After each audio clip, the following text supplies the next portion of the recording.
with my second half of the Endo history, Herstory, part 2. And if you haven't seen my first one, you should go check it out. Or you can just pick up right here. So let's get started. I believe when I left off, I moved to Georgia and I became really depressed. And that's when I requested to see an off-base doctor once again so we can talk about this and figure out what's going on. And he said that it sounded like endometriosis, but we had to do a surgery to really figure it out. So I had a diagnostic laparoscopy, I think it was October 2012, and they had discovered that I had endometriosis stage 4. And when I came to after the surgery,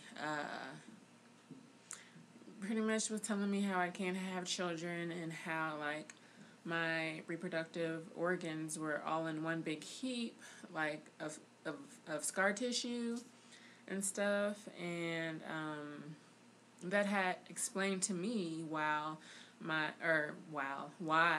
last few periods had been painful as far as urination and bowel movements. Like, that started to become an issue, and that scared the hell out of me. So yeah, that's what happened. And of course I was really depressed and sad after hearing that. Damn, Nat, pregnant Nat, Kevin Hart was talking about, lives in my apartment. Never dies. Anyways, where was I?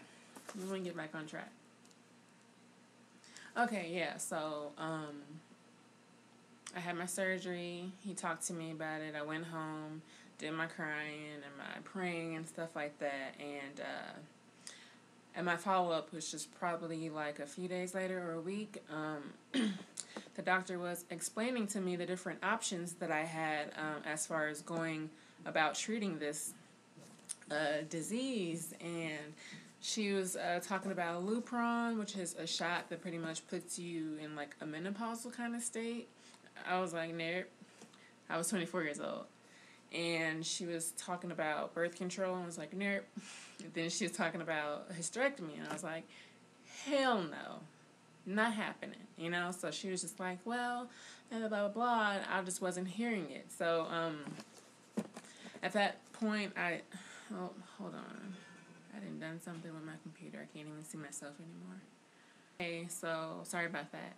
I was talking to the doctor about my options in treating this, and I wasn't feeling any of them. So she gave me the pamphlets and stuff, and I went home and read over them, and still wasn't interested at all. So I believe in the first video, I told y'all how I went home and started to research, like, different diets and stuff. I accidentally told y'all that I did that before, but that's not the time I did that. I did it after this surgery, and I was researching, like, how women, you know, dealt with it naturally, and that's when they had the little tiny list of foods, and I was like, what?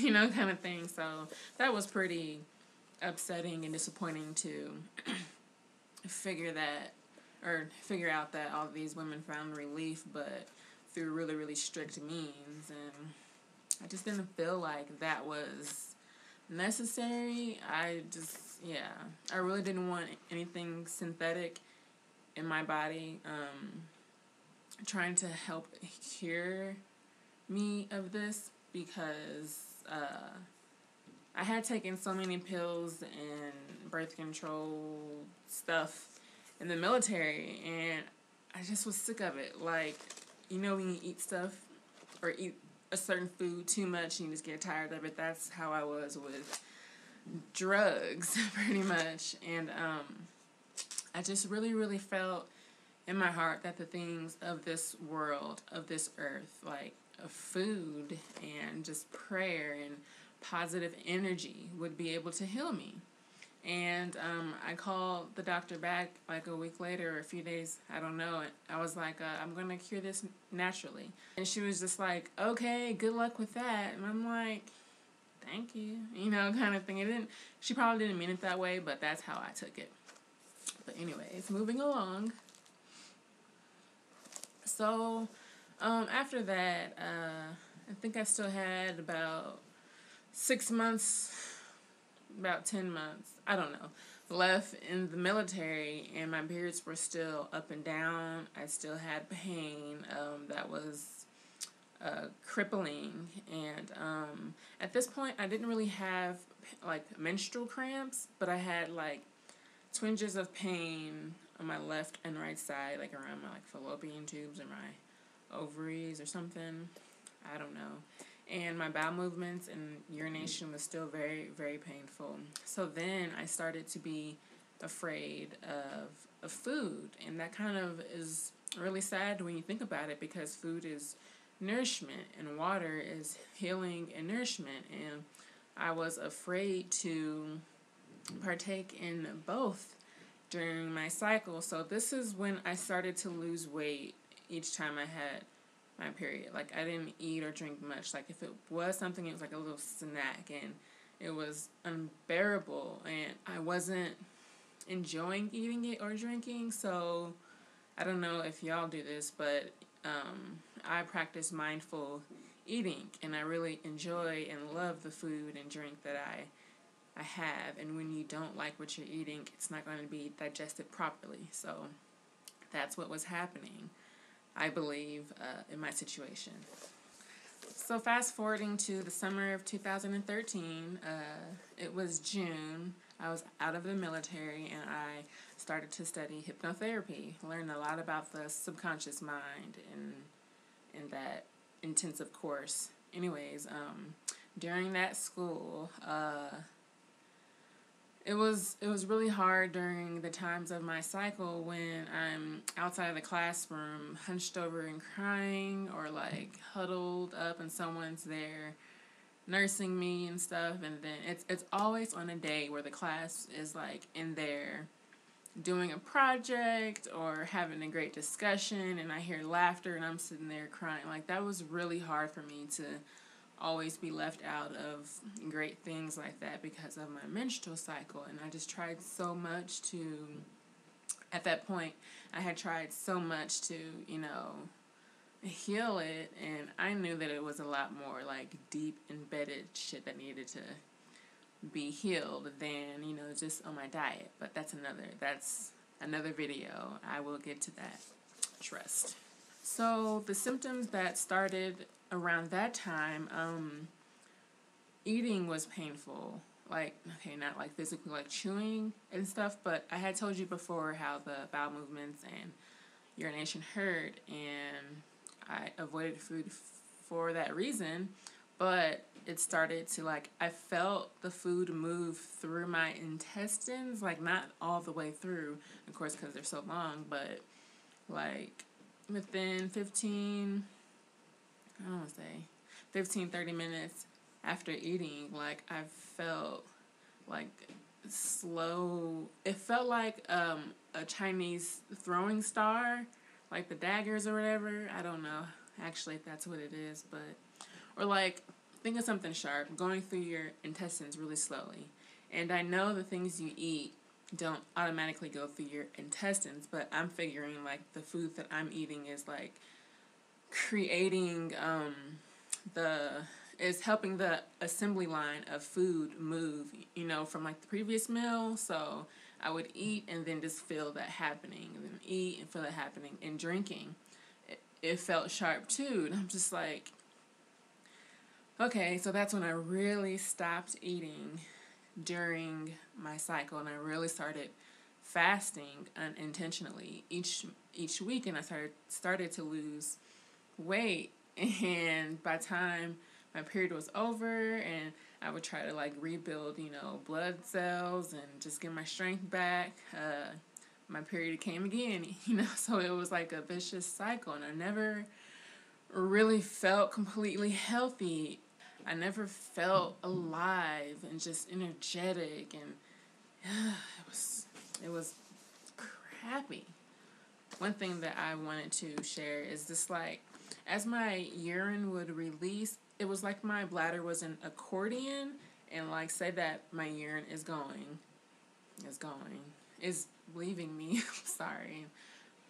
Kind of in a food coma right now, actually. I just finished eating, and my bladder gets, smaller and smaller as the urine is passed. But when I'm finished, it stays like this. So I can't stand up straight. It's just like something like has a gridlock on it, and that sucked. Yeah. And how many times do you pee a day? And think about that. Like, that sucked, and that's why I also stayed away from water, because it hurt as far as like pain in my intestines, and then I couldn't function after that. So in fall 2013, I started studying Ayurveda, and let's see, October, November, December, January, February, March. About 6-7 months in, I started taking herbs and doing pranayama and doing specific yoga sequences. And I had done that for about a few months diligently, and no bullshit, I had the best period I've had since high school. Like, I was walking, I was eating, I was energetic. I was like, oh my gosh. And for me, I'm a very impatient person, so I figured, oh, I'm healed. I don't have to keep doing all that stuff. Next month, the month after that, of course, things came back to normal for me. Yeah, my period was, still the same, like twinging pains, eating, blah, blah, blah. It's nothing. I was still losing like a pound a month. That's a lot, though, for me, who's not that big in the first place. So at this point, though, during the summer of 2014, like the whole year, like I started to become more fatigued, like in general, but like during my cycle, it was like bad. Like I just wanted to sleep all day, and it was really hard. I was a full-time student, and it's really hard when everyone around you is just going and getting it and stuff, and you're just like, like I was really, really brain foggy too. Like I couldn't, like things were just so hard for me. Like life was hard. Like the typical things like you do every day, waking up, fixing breakfast, like just going about your day. It was just too much for me, but I kept pushing and pushing, and yeah, that's where I'm going to leave off this one. Does that sound right to y'all? Anyways, thanks for watching. Stay tuned for part 3. I really don't hope this resonates with you, because I don't wish this on anyone, but if this does resonate with you, I promise I'll be getting to what I've been doing, and I just want, to reach at least one woman, and yeah, I just want to help people, man. But anyways, I'm rambling. Thanks for watching, and I will see y'all in the next video. Bye. There's hope. It doesn't cost a thing to slide. You don't have to pay to laugh. You better thank God for that.